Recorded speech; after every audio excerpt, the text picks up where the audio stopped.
na gode. An dare yana fafatawa akalla ka kai wata 7 kenan kana waka ko kafi. An ɗau dogon lokaci gaskiya. Za ka iya rera mu da ka fara ko ka manta ta? Aina kun ji kiɗa mai ta kwatara namiji abokin namiji ban ga mazan da ka faɗa ma ba. Kun yi kukan kura kura gare ku masu awa a kan kama.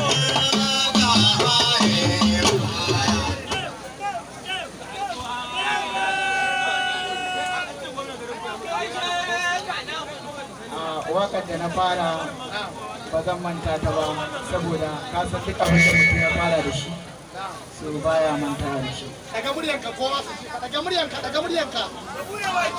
Annabi mai gida manzo da Hamadu garar bayi na yi tawassali zulmi gida da akar kukana. Kuma mun yi tawassali. Wani ta ce waka da ka fara kana da ita yanzu da samu na ita nan wurin aka zo wasa?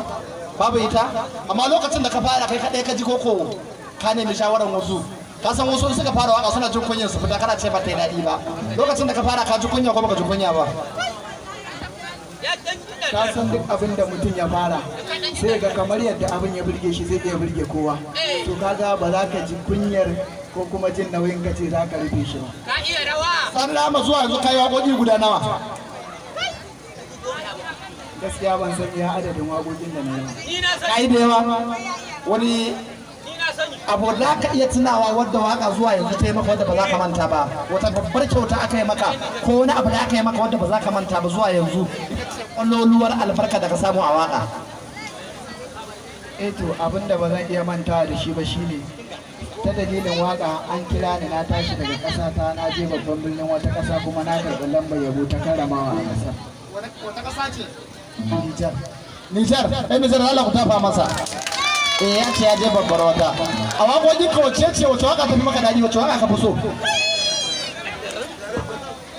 Ni waƙoƙi na kowace ina so saboda ni na yi kuma saboda ina so na yi.